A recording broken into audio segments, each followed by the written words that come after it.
Sundar is gorgeous. I may have wanted to kiss her. Says I didn't know. No.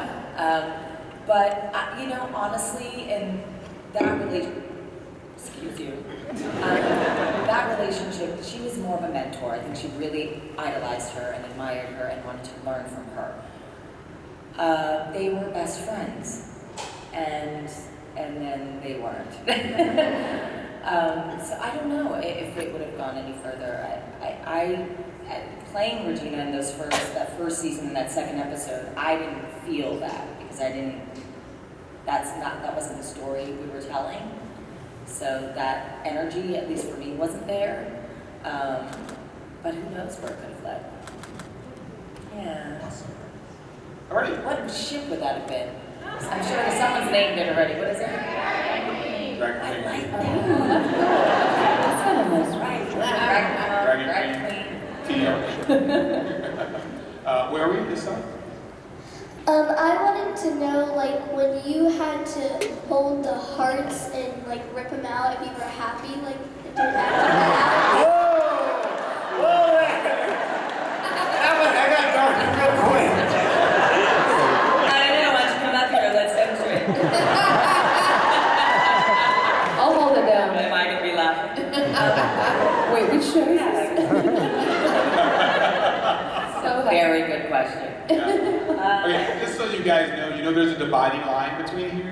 This side, and that side. Right. Line up to get your heart broken down. Yes, she was happy. Not always. She did kill Graham and she cried. And she did kill her father and she cried. And I think everyone else she was really happy to kill. All right. Good job, little ones. Thank you. Hello. This question is for all of you. I'd like to hear you talk about a scene you found difficult, either technically or emotionally, and talk about how you dealt with it. Wow. 7 years. Wow. How about you, We're Jared? talking a lot. I have one. See, Okay. over the course of 7 years, we go through many scenes that are whether they're technically difficult due to a stun or difficult due to emotions and whatnot. For me, I know all the scenes that were the most, I'd say, I wouldn't say difficult, but taxing were the ones that had heavy stunts and whatnot. I remember getting home after some of those days and just being completely and totally exhausted. Honestly, when it comes to technical difficulties, it also came down to sometimes a camera wouldn't be working, or sometimes lighting wouldn't be working, and that would not make the scene itself difficult, but it would make the time it took to film the scenes incredibly long and painful. But Contributed to the end. yeah, contributed to the angst. For me personally, I always say it was so hard. Every scene in the first and second season where I had met Lana was so incredibly hard because she was always. I mean, it's her. Yeah, she's lovely. She's like my second mom. And getting mad at your mom isn't okay. So I felt really bad. So when it comes to emotions, that was always like. Yeah. I think for me, some of the hardest ones were when there was nothing there. Yeah. There was one time I was in Oz with the Wizard of Oz, and I had to make like curtains fall down and talk to monkeys, and there was the dog, there was Toto, there was Dorothy, there was this and that, and it's basically just me doing this. I'm like, where's the monkey? Where is he? What's going on? Where's the dog? Oh, the dog's real. The monkey's not real. What's going on? When's lunch? Did that work? Did it? Brilliant. See, it was just, there was a lot of this going on, and poofing and bringing and there was nothing there, and then you watch it and you're like, I'm really good. I look really real. It's amazing what they can do in post, and they would just fix it and stick it all in there. It's amazing what they did. Was it emotionally taxing having to shoot me? It was emotionally taxing, yes, Oh, I see. Training It job. was emotionally taxing. Watch. Then there'd be times like when you have the outdoor elements when you're filming outside to deal with. And I remember when in season 6 when we were doing a lot of the outdoor scenes and it was quite cold. And the wardrobe were like, oh Karen, you know, you're not really wearing a lot. And I said, well, I don't care, pack me up like a Michelin doll, I really don't care. To which Dennis said, wait, what about me? I'm in a jeans outfit. And so I gave him like electric heated pants. It was just really funny. Sorry, knickers. No, wait. Underwear is what you say. Underwear, yes. Electrically heated underwear, to which Colin was quite jealous. And that scene in the end of that, one of the episodes when we finally kiss, everyone was slipping. Colin was falling on his butt because it was so icy. So every time I was trying to have this moment, poor Joanna was slipping, Colin was sliding on the ice, and then I fell, and it was just yeah. It was not that epic kiss that we were Yeah, the elements. I would say the weather was probably one of the most challenging things to deal with because you were in this really emotional scene and you have like rain hitting you in the side of the face, and then it's not supposed to be raining. So how do you deal with that? I would say playing Ursula was a little challenging because I had tentacles that weren't really there. So it was like I had to move my body. I was on this weird thing. It was like a seesaw. But it was like half a seesaw, and one guy was on the other side moving it, like, pumping it. And I'm like, God's gonna break something. From here up, I was purple and in costume. From here down, I was green. And I was on the green stage. And I had to kind of like only move like this part of my body. This is going to be really fun. Someone's video. Why do I do this to myself? And then I see it later on Twitter. And it's like, Hashtag regret. yeah. Hashtag regret. But that was not taxing, but challenging to like, okay, I have to isolate this part of my body, only move this, don't move the body. It was just, and then the old hag, that was challenging too, because I was in makeup for about 5 hours, and just, it was hard to see and hard to move my mouth, and so that made it challenging. Some of the emotional scenes were, anytime I had to be mean to Jared, and probably killing my father, and that was emotionally challenging. But I will say this, when Lana starts laughing, that's it. That's it. Do you remember that time you were vadering me? And this weird sound came out of my mouth, Lana, remember? I was like, oh, and it's right. I was like, wait, what is that? And Lana couldn't stop laughing, because even I was shocked. It like really surprised me. You know when you make a sound, you're like, wow, where's that coming from? And so Lana starts laughing, that was it. Yeah, done. I couldn't stop laughing. The vadering scenes are really strange because everyone kind of did it differently, and then we would ask each other like, "Am I doing it right? Like, how do you do it? What is it supposed to feel like?" So I guess we all just kind of didn't believe it. Yeah, so I guess we all did a great job. Okay. Next question. Okay, so if each of you are going to have like you were going to do one horror movie marathon, but each of you brought one movie, what movie would you bring to the marathon? You say horror? Yeah, or I guess any movie. Nightmare on Elm Street, the first one. Rosemary's Baby. Yeah, yeah, and I love that one too. Rosemary's Baby. Garrett? I won't lie, I don't watch a lot of horror movies, so I'm just gonna go with a funny movie that happens to have vampires in it. It's called Dark Shadows. It's magical. Well, the irony now is that I'm doing a show with zombies and I'm the big puss. It doesn't take much for me to get scared. So I'll go lean to a bit of horror and a bit of comedy, Shaun of the Dead. Yeah. Okay. You guys do realize that Karen's on a zombie series? Who does not? Raise your hand if you don't know what we're talking talking about? I don't know, tell me. Fear the Walking Dead? Fear of the Walking Dead. There you go. But there's a Once Upon a Time tie into this because Ian and Andrew, who were some of the head writers on Once Upon a Time, are now the showrunners on Fear the Walking Dead. But they told me on the first day of filming, they said, Karen, there are no magic carpet rides. Alrighty. Hi. Hi, I'm such a big fan of all of y'all. So this is for all four of you, but I'm gonna break it up.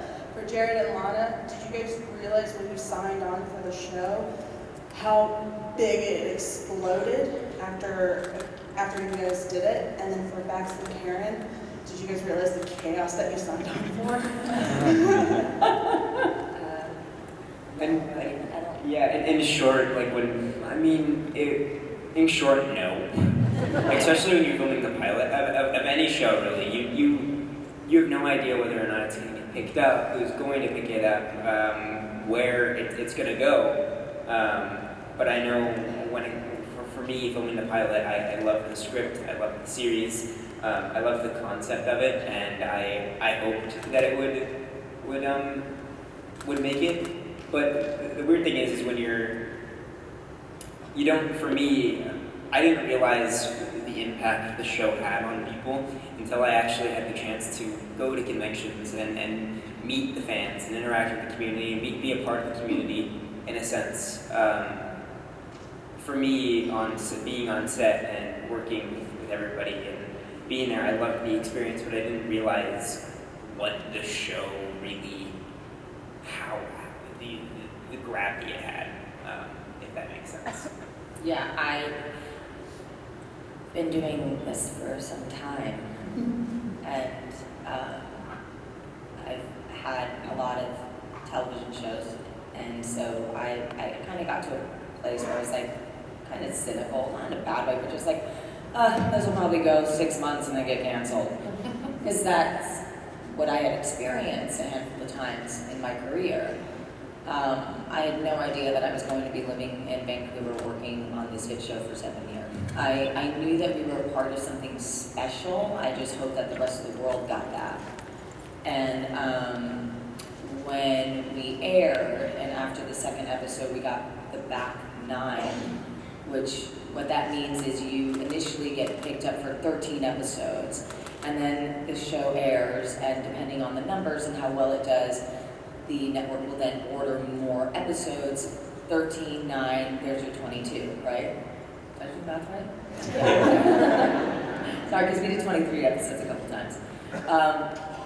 So when we got the back 9, I thought, oh, I guess I'm not going home. So what's that mean? And then seeing the final product of each episode and how phenomenal it was, with special effects, etc., and just storytelling, writing, and the acting, I thought, oh my God, I might be living in Canada for a long time. I can certainly say I did not expect to grow up before everybody's eyes. So That's very interesting that you said that. Yeah. I did the Goblin panel yesterday. Yeah. And young guy there, that was 5 seasons, so we get to see him grow up. Yeah. We get to see you grow up for 7 years. So Yeah. we either have a bunch of parents out here or a bunch of new girlfriends. I don't know. They've all been watching. That's good. Seeing Jared grow up before your eyes makes you feel really old. You're like, wait a minute, what? Wait, what year is this? Right? Because he just gets taller and taller, and it starts to shift in his face, and you're like, oh my God, I think we've been here for a while. Yeah, it's pretty amazing. Sorry, I know Rebecca. Yeah, sorry. No, I felt like I knew what I was signing up for because it had a similar feeling to it as when I signed up for Lost, because I came into Lost halfway through. So I knew I was really lucky to be coming into something that was already a pre-existing established hit. And then after Lost, I did things here and there and guest starring roles, and then pilot season was coming up again in 2013 or 2014. And I was like, oh God, and that's me trying to get a new job. I'm like, I don't want to do it anymore. And I had like a breakdown. It was fun. With some actor I'd never met before. I was doing some video for Fun Your Die, and I'm like, I don't want to do pilot season anymore. I'm sick of it. Do you know what I want? Do you know what I want? manifest. I want to get it injected into a pre-existing hit again. I'm sick of pilot season! And the next month I got offered Once Upon a Time. It got injected sideways into an already pre-existing hit!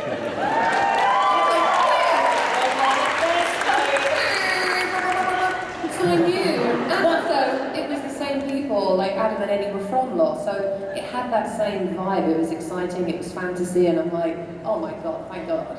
Thank God. Thank God for us too. They'd already done all the hard work, made it here, and I get to come in, hi guys! Thank you. You're welcome. It was all for you. I have to go after that. Bex put it very eloquently. I think that's what. I mean, me being a real newbie and coming in later on in season 6, you're always nervous, like first day of school, you're like, oh my god, I hope everyone really likes me.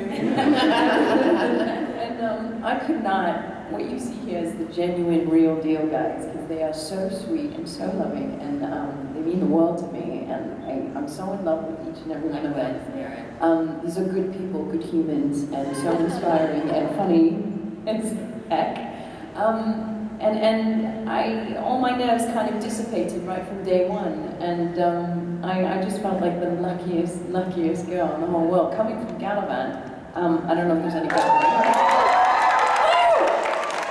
Once Upon a Time was our sister show, and so we were all in awe of these guys. So when I was able to step on set, I was like, kind of fangirling and trying to be cool at the same time. It didn't work, but just in awe of what these guys do, because honestly, some of the most hardworking people I have ever met, and so committed and passionate and lovely, and am I scoring brownie points here, maybe? But no, honestly, it was definitely one of the most amazing experiences of my life, and definitely changed my life, and I got to meet all the guys too. Right. This is Karen's first DragonCon. Jared, this is your first DragonCon as well? Yeah, we talked backstage. It's mine. Guys, just... Yes, honestly. What?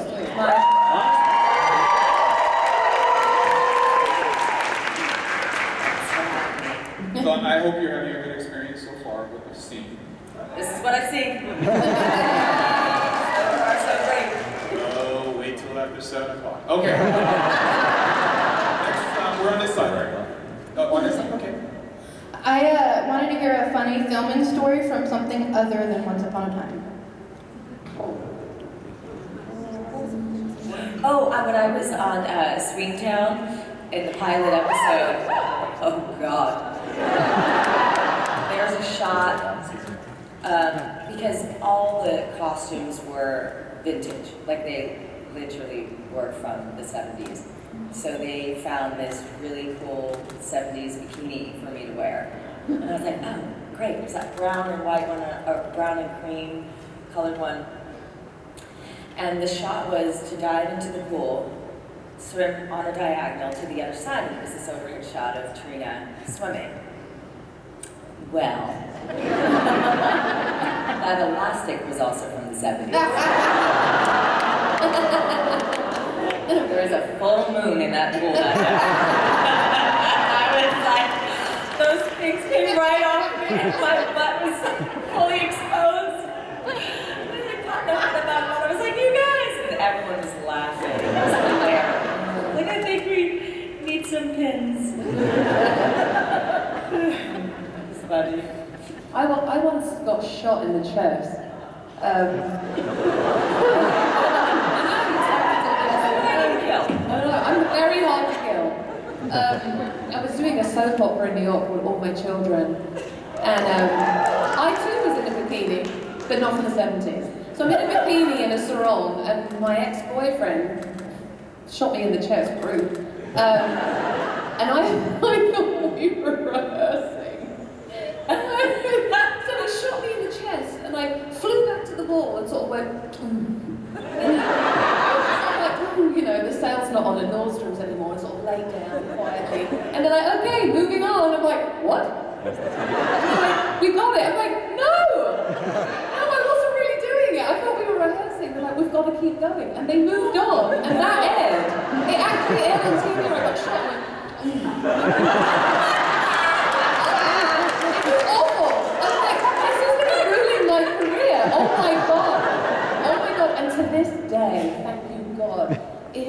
come back, no one can find it. I If anybody can find that, I'll give you a big present. It was awful. It was the worst thing Great I've social done. media people. Karen, do you have any bikini experience? You want to share? Not that I can think of. I mean, Mad Men. I mean, on Mad Men, I was wearing a lot of vintage clothing as well. Most of it was very uncomfortable, and yeah, that's a story for another time. John Hamm carried me around all the time. That was amusing. I remember when I was, I did this little skit on a talk show called A Talk Show with Spike Fierstein, and I played Little Bill O'Reilly. And pretty much every day was a funny experience with that because I was like 7 and I was playing Bill O'Reilly. That is so funny. Yeah. You show that. I saw that. Oh my god. Has anyone seen it? I'm currently trying to get into voice acting, which is something that's amazing and something I'm very passionate about. I recently dubbed an anime. It was an amazing experience. I was a character in the newest Code Geass movie, and I got to scream in a sound booth for like 6 hours. So that was fun. Cool. Anime. Karen? I was filming, this was a while ago, I was filming the Scorpion King sequel movie. Yeah. And if any of you've seen it, Layla's costume, I'm just all in leather. And it took a hot minute to get into this corseted outfit. And we were in the desert, as you do, and we were filming. And I'm quite, tied up tightly, like in the front. And I had no idea, because the wind was so strong, I had no idea that it had come undone. And I had flashed the whole crew. Now, I've only got A cups, guys, but I'm very proud of my humble A cups, okay? So really, whatever, it's not much to see. However, the front row of all, like, the crew that were there, they were just like... And I said, what? And then Michael Carbon, who came up to me, he's like, Karen. I said, yeah. He said, your breasts are on tap. And I'm like, what? And he said, oh, they're just brown nipples. But yes, I was mortified. It's a family show, guys. That was my most, no, that was my most embarrassing moment. Just flashed everyone, it's okay. We're families, it's all right. Things you see on the set. Well, from one princess to another. Hi, my name's Lila, and in the end of season 6, there's a musical episode, and I wanted to know how you guys felt about that. Dancing and singing. It was magical to watch, but I can't sing. So. You had a line. I have a line, but I didn't have a song. I'll leave that to my betters. Yeah. Right back, yeah.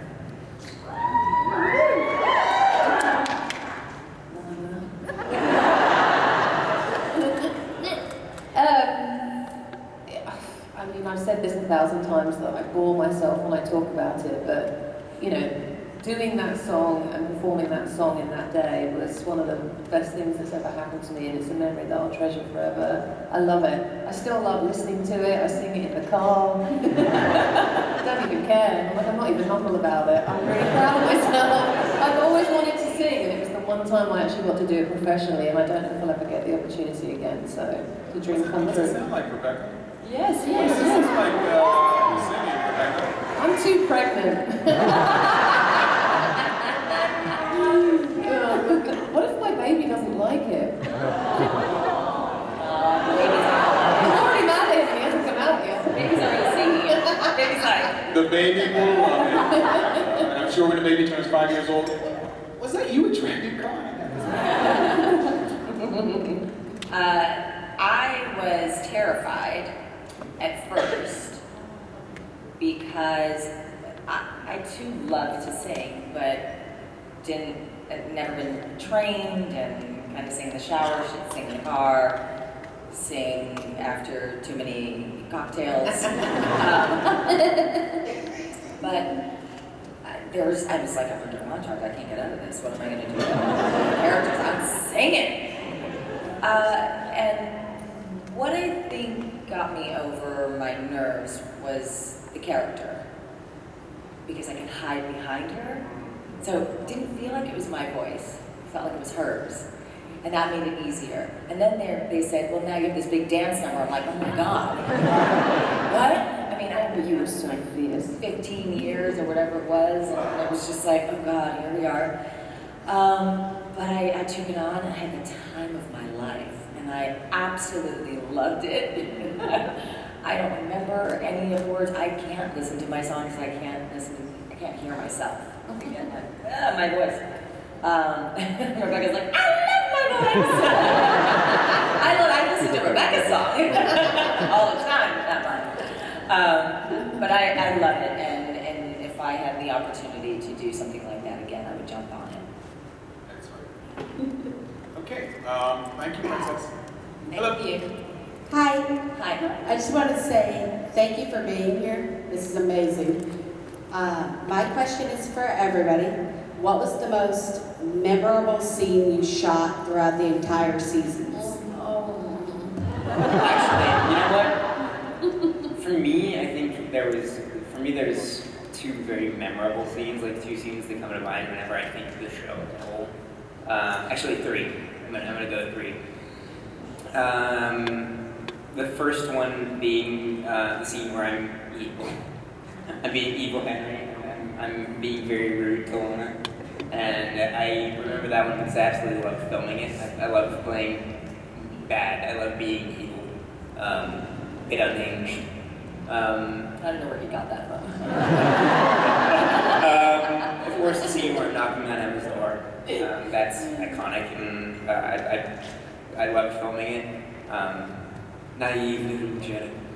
And then now I always think of filming that last scene in 7/22, just because everyone was there.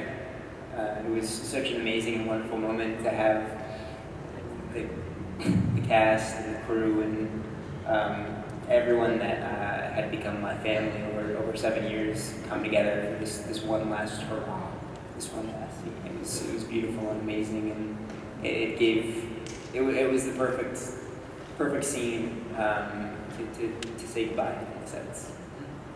Great. How about you, Rebecca? One scene that sticks out for me is when I killed Bellfire. Sort of my fault, whatever. Was when they crashed his funeral. That was really fun, and everyone's really sad at Granny's, and I walk in hiya. I love those moments when everything's really awful and everyone's crying, and I come in just in the wrong mood at the wrong time, and it's just all wrong. It was so much fun. But even that time when everyone's strategizing how we're going to fix anything, and I've got Snow White tied up, I'm like, hi guys, okay, you're right. It was just so just wrong. I love those moments. But it was really intense when we would do all these scenes where there was loads of us. I mean, it would take hours and hours. And when you'd read a script and you'd see there was 15 people in it, you're oh God, we're going to be there all day. And if it's outside, you're like, oh no. And it's a night shoot, you're like, oh no. We're going to be there until 6 a.m. on Saturday. But somehow we made it all, we did make it fun because the downtime was fun. When we were sitting around and we'd be drinking tea and eating chocolate and taking stupid selfies on Snapchat. We made it fun, always. Rex always had the best Snapchat stories. Do you remember? When you accidentally Snapchat killed me. Oh yeah! And then you made the whole story. Remember when I killed her on Snapchat? That's what happens when she started at 3 in the morning and you have some in between time. Rex comes and says, you steal my dog! And then it cuts to Karen on the floor. Not stealing dogs, I guess. My rite of passage, I felt really special when when Evil Queen invaded me for the first time, and I thought, yes, this is great. I feel part of the family now. Because I had binge watched all 5 seasons before I came on set, so I felt like I knew everyone. really well, and the characters, and all my first moments with each of these guys was so memorable. With Bex, I was so excited. I wanted more scenes with you guys. But with Bex, when we were in the diner for the first time, with you and Emily, I was so excited. And then being with Lana and being Vader was terrific. Minus my weird noise that I was making. And then moments with Jared when, it's amazing how different characters from different worlds, I was saying yesterday, come together and you can do a scene together. We were up in the loft and you were like talking about video games to me, and I'm like, what? What's that? And I don't know, we don't have video games. And then another moment that was really fun for me, because the little girl that came out of me, was when I was on a magic carpet with Joanna. And I was like, oh my gosh, okay, yes, Aladdin's cool, but Ariel and Jasmine on the magic carpet, heck yeah, sign me up. So that was fun. Oh my God. This is impossible to answer because there's just so many memorable moments. Gosh, there's like the scene on the steps with Henry in the second season when I sent him off to go live with his grandparents. Wait, yeah. Charming, yeah, but you were going to live with them, and that was hard. It was just that moment, like I felt her pain so much, and how hard that was for her. The moments with Rebecca, and every moment with Rebecca is memorable, but really, yeah, and how our relationship and how she and I have become best friends over the years, and where we started as our characters, not really knowing each other, but having a circle of friends because we have mutual friends in common for years. So we knew we would love each other, but like our characters didn't. So at first we were like, how do I break the ice here? But we have to not like each other. So maybe it's okay that we don't get to know each other yet. And then so every scene and with Rebecca, and then how we grew as friends is just beautiful. With that squeaky little mouse that was caught in your throat when I dated you, it's hilarious. There's so many memorable moments. It's really hard for me to just pick one.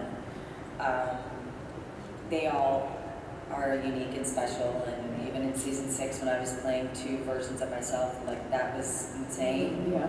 And that I don't think I can ever forget. So yeah, thank you. Okay, this is what we're going to do, since we have so many people lined up right now, and a lot of you probably won't get a chance to ask the question. What I'm going to ask, if you direct your question to maybe one of our cast members up here, so that we can get as many people through the line as quickly as possible. Let's see if this works. Okay? Good luck. So, what side are we on? I'm sorry. Stand up. Where this side? There you go. I'm going to have her do hers because I already screened the question. Oh, okay. It's easy. I was wondering if there was anything from set you just had to have that you took home maybe without permission. My broomstick. I may or may not be in possession of a magic bean. No one's supposed to know this. It's a safe space. I may have a heart box for 14.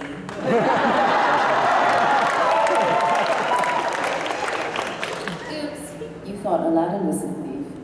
I took the lamp.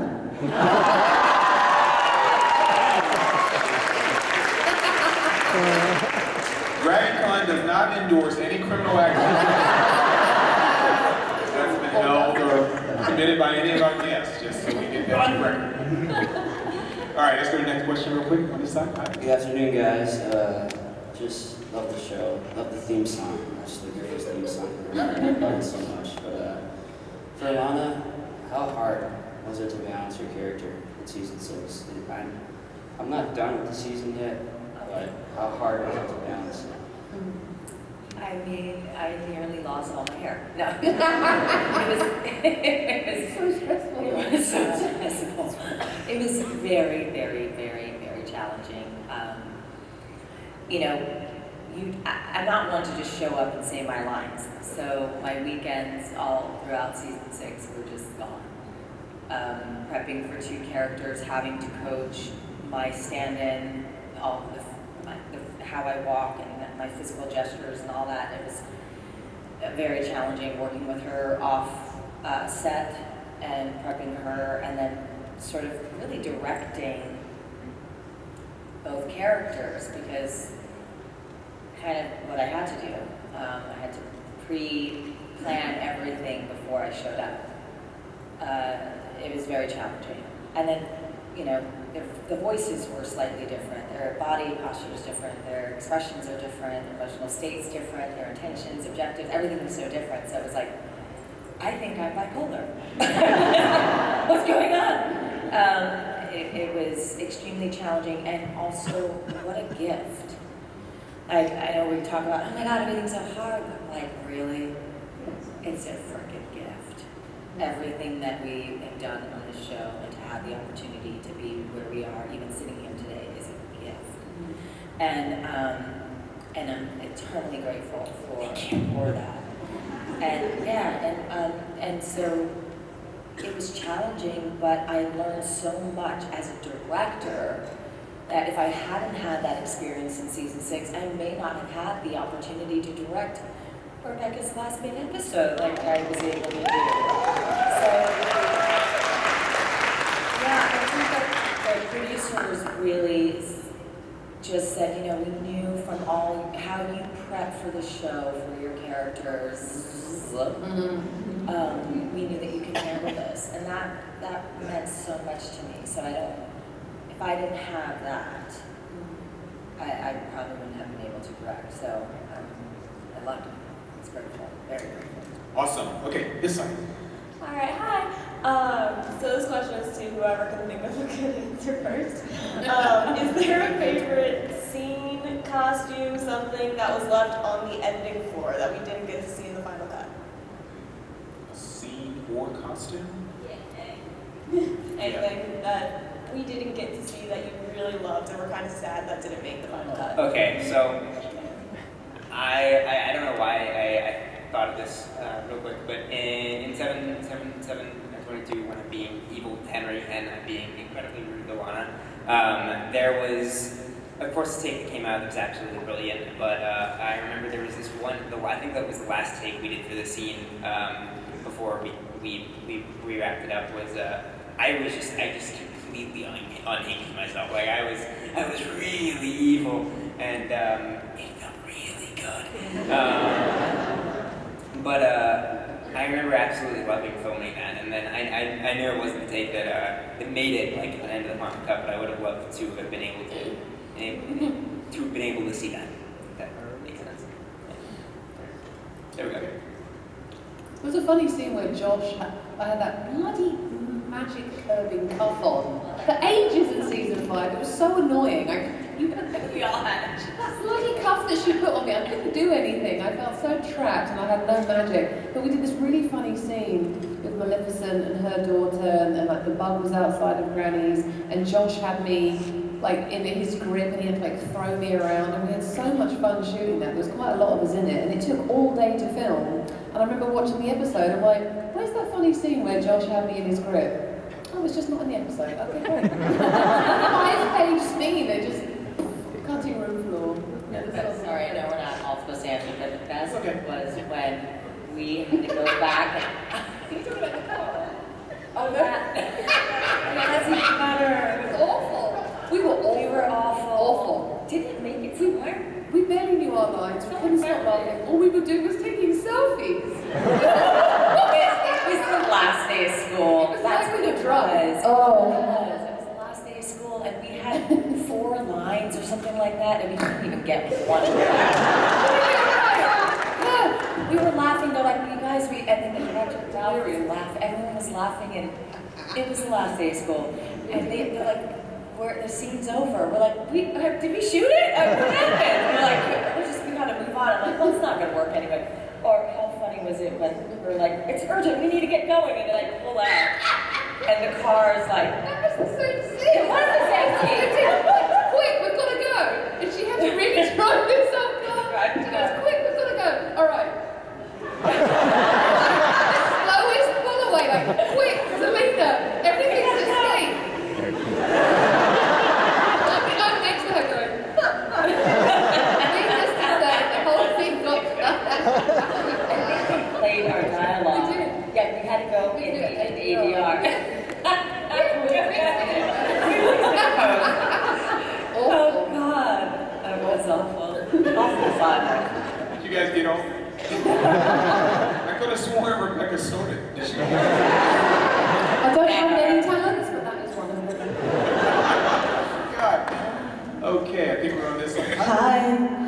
first of all, Rebecca, you look amazing. And I want to tell you, every time I go to Rome Depot, I think it's you now.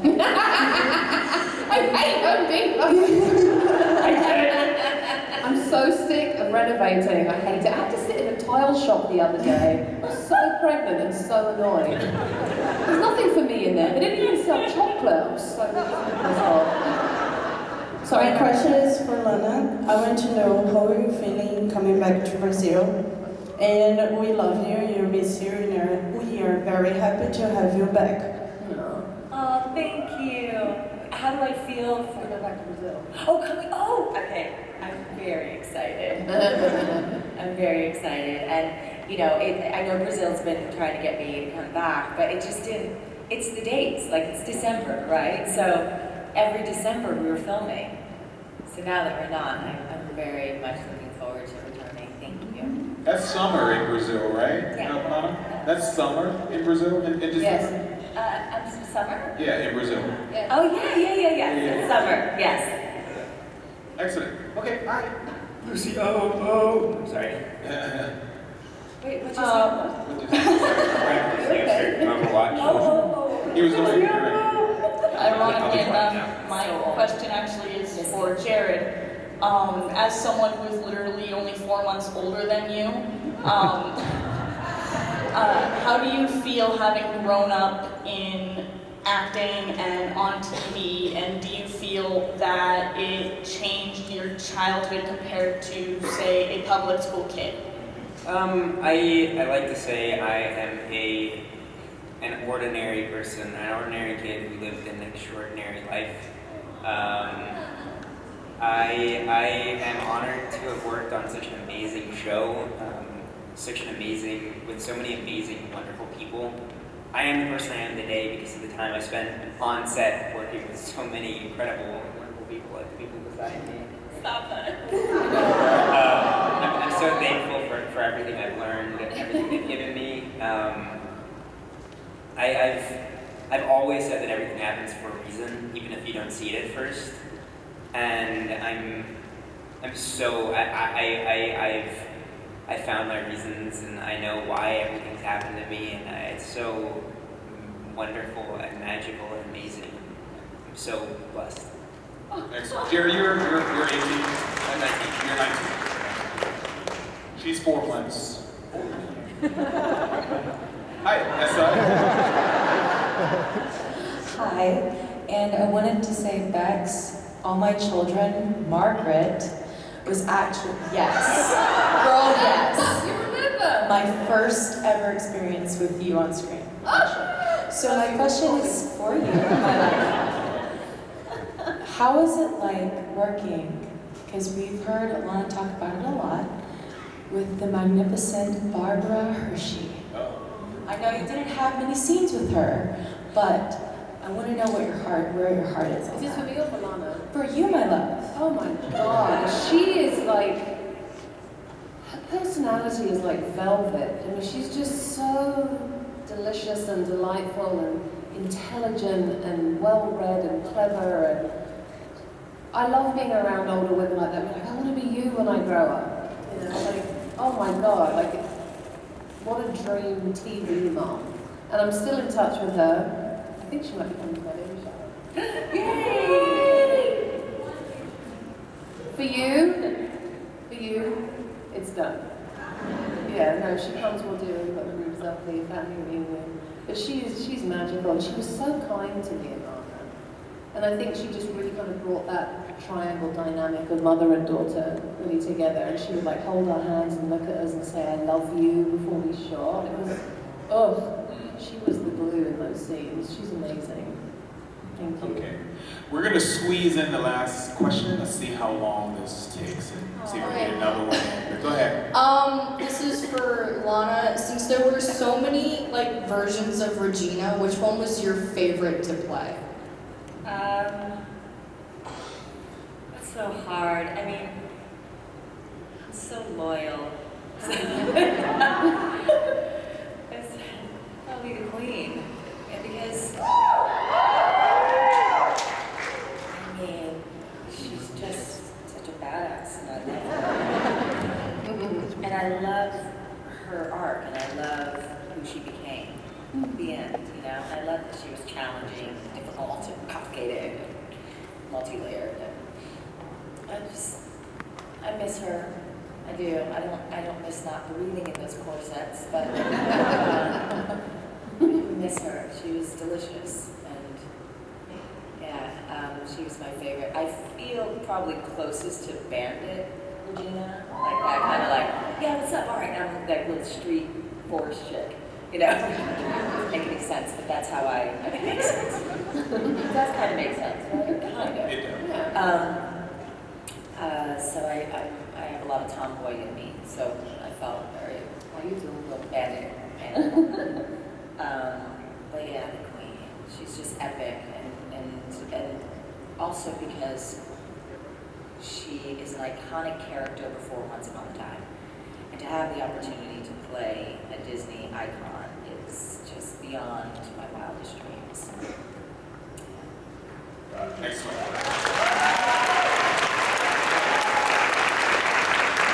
Okay, multiple rules, real quick. Last one, make it short and sweet. Yay. I love to love you and I love to hate you, Lana, so much. What was your inspiration for your character? Because I've never cried so much than I have in Once Upon a Time with all of you. What was my preparation? Is that what you asked? Oh, inspiration. That's complicated because inspiration was everywhere, and I'm always sort of, over the course of 7 years, I was always looking for new levels, new expressions, new colors. What can I bring out of this character that we haven't seen? That's a big challenge on television. Do you want to sit down? You can sit down. I can keep looking at you. Okay. You know, honestly, it's just really tapping into her pain and really understanding what that was. That informed me the most, was humanizing her and not thinking of her as this fantastical fictional character, really making her human. And that helped in the development. I would also say that Glenn Close early on, watching Fatal Attraction, that the psychology, really understanding her psychology was important to me. And then just coloring her with some fun, like Ursula, and also a little Cruella de Vil, but even just some crazy weird symbols and myths, and I really pull from everywhere. So it's yeah, we'll be here for another hour. Yeah, you're welcome. Thank you guys. It's Ladies lovely and to see all of you. Thank this you has so been much. our